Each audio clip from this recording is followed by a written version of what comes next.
The call came at 2:17 in the morning, and by the time I answered, my brother-in-law was crying so hard I could barely understand him. "Lena collapsed," he whispered. "Maya is in the hospital. Your sister won't come home." I sat upright, the room suddenly freezing around me. My sister, Claire, was 3,000 miles away on a beach, and her daughter was fighting for her life. What I did not know was that Claire had already made a decision that would tear our family apart, and that before sunrise, she would accuse me of something I had never done. Maya was 12, bright, stubborn, and forever carrying a sketchbook beneath her arm. She had my sister's dark eyes and our mother's habit of humming when she was nervous. Claire loved her, I knew she did, but love in our family had always been complicated. Claire believed problems could be solved by planning, money, and distance. I believed some things simply required showing up.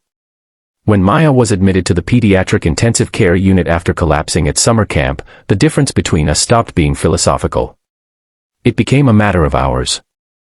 Before we begin, if you enjoy emotional and inspiring stories like this, make sure to support the channel by liking this video, subscribing, and sharing your thoughts in the comments. Your support helps us bring more powerful stories of kindness, hope, and humanity. I reached the hospital before dawn. Daniel, Claire's husband, was sitting beside the vending machines with his head in his hands. He looked older than he had 12 hours earlier. A doctor told us Maya had suffered a severe allergic reaction that had triggered dangerous swelling. She was stable, but the next several hours mattered. I asked Daniel where Claire was. He showed me his phone. 3 unanswered calls. A message from Claire said only, "I can't get on a plane tonight. I need time." I stared at the words. Time for what? Daniel shook his head. "She says she's scared. So is Maya." He closed his eyes. "I know." I went into Maya's room. Machines whispered beside her bed. Her face looked impossibly small against the white pillow. I took her hand and told her I was there. Her fingers moved faintly. "Mom," she breathed. I swallowed. "She's coming." It was a lie, and I hated myself for saying it. Hours passed. Claire answered on the 5th call. Her voice sounded distant, almost rehearsed. She said the airline had canceled flights, then admitted she had not actually checked. She said she could not face the hospital. She said Daniel should handle it. "She's your daughter," I said. "And I'm her mother," Claire snapped. "You think I don't know that? Then come home." Silence. "I need you to stop judging me," she said. "You always think you're the responsible one." The line went dead. I stayed with Maya. I signed forms when Daniel was too exhausted to read them. I spoke with nurses, brought fresh clothes, and sat beside her bed through the night. By the second morning, Maya opened her eyes. "Did Mom call?" "She loves you," I said. That wasn't my question. Children can hear truth hiding inside adults' voices. I promised I would not lie to her again. "She's afraid," I admitted. Maya turned her face toward the window. "She's always afraid when something is hard." That sentence stayed with me. 3 days later, Maya was recovering. She still needed observation, but the danger had passed. Daniel expected Claire to return immediately. Instead, she sent a message saying she would stay on vacation for another week because she needed to clear her head. That afternoon, I received a call from Claire. "You've been telling people I abandoned my daughter." "I told them you were afraid." "That's worse." "What do you want me to say?" "The truth." "I am." "No, you're making me look like a monster." I heard something in her voice that sounded less like anger and more like panic. Then she said the words that changed everything. "I know you wanted to be the hero, but don't pretend this was about Maya. You've been waiting for years to take my place." I could not speak. "You always wanted Mom's approval," Claire continued. "You never forgave me for getting it. Our mother had died 6 years earlier. Claire and I had spent years pretending we were over the old rivalry. Apparently, neither of us was. I don't want your place," I said quietly. "I want Maya to have her mother." She hung up. That evening, Daniel found me in the hospital cafeteria. He looked sick. "She accused you of taking money," he said. What money? The emergency account. She says you withdrew $12,000 while she was away. I laughed once, because the accusation was so absurd that my mind could not accept it. I don't even have access to your account. Daniel showed me screenshots. There were transfers. My name appeared on one authorization. For the first time, I was afraid. Police were not called, but Daniel contacted the bank. The transactions had been made using Claire's phone. Yet the final transfer had been sent to an account belonging to a man named Victor Hale, someone I had never heard of. Then Maya asked to see me. She was sitting up, pale but determined. Aunt Nora, I need to tell you something. I sat beside her. Mom said I caused her to miss the trip. My stomach tightened. What do you mean? She said I was supposed to stay with Dad, but I kept begging her to take me. She said if she canceled the vacation because of me, she'd never forgive me. I felt anger rise, but Maya reached for my hand. She didn't take me because she said I was too much work. Daniel covered his face. I finally understood why Claire had stayed away. It was not simply fear of the hospital. She was running from guilt. But the money still made no sense. That night, Daniel received an email from Victor Hale. He was a financial advisor Claire had secretly hired months earlier. He claimed Claire had authorized the transfers to cover a private debt. Daniel stared at the screen. What debt? Victor replied with an attachment. It was a medical bill from years ago. Our mother's name was on it. I remembered that bill. Before Mom died, she had needed expensive treatment. Claire had handled the finances. We had assumed insurance covered most of it. It hadn't. Claire had secretly borrowed money to pay the remaining balance. She had been making payments ever since. Then another file appeared. A life insurance policy. Claire had taken one out on herself, naming Maya as beneficiary. Daniel looked at me. She thought she was going to die, he whispered. The next morning, I called Claire.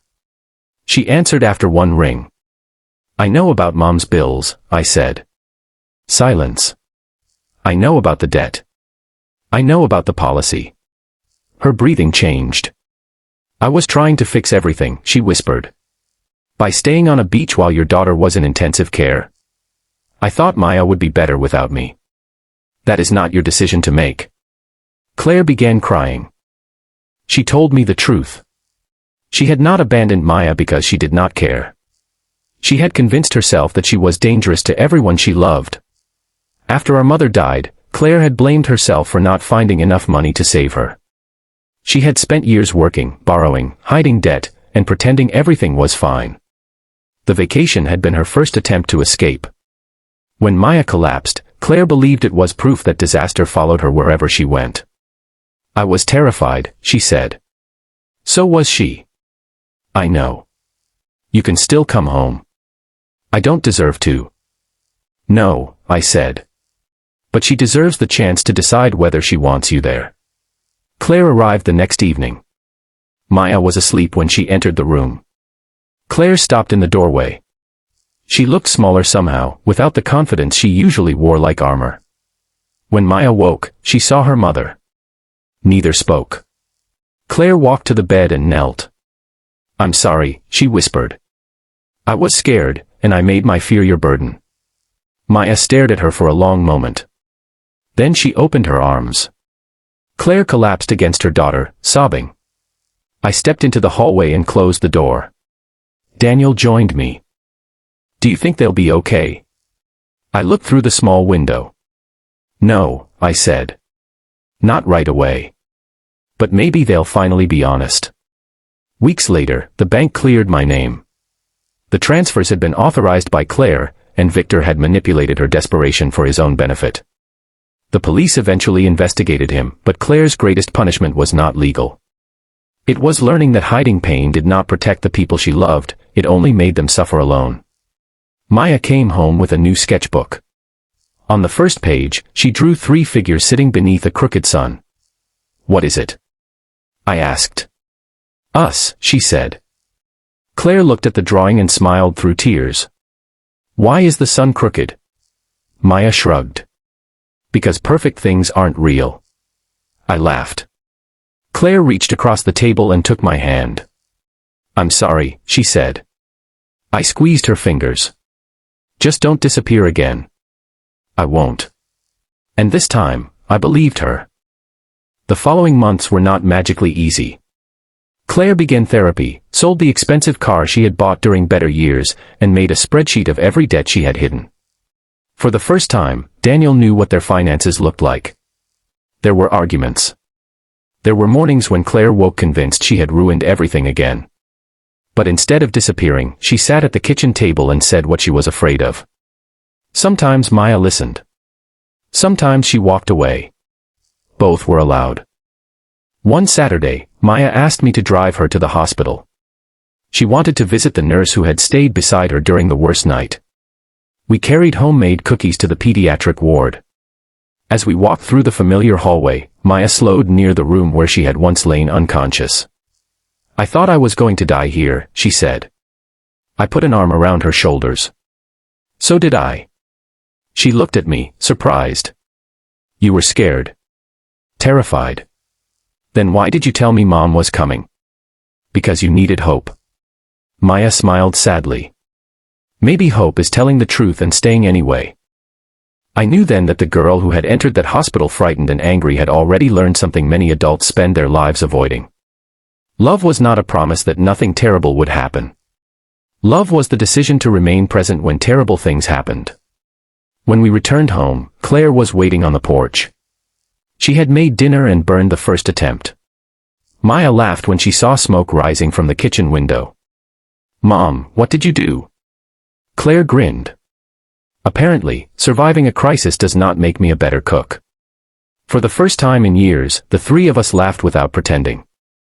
Sometimes the person who hurts us is not cruel, sometimes they are drowning. That does not excuse the damage they cause, but it reminds us that compassion and boundaries can exist together. Family is not about never failing one another. It is about having the courage to return, tell the truth, and stay when staying is hardest. If this story touched your heart, share your thoughts in the comments. Have you ever had to forgive someone who was hurting behind their anger?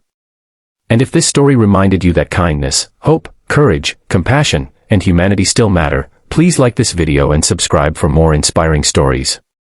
Because sometimes the greatest act of love is not rescuing someone from their pain, it is simply refusing to leave them alone in it.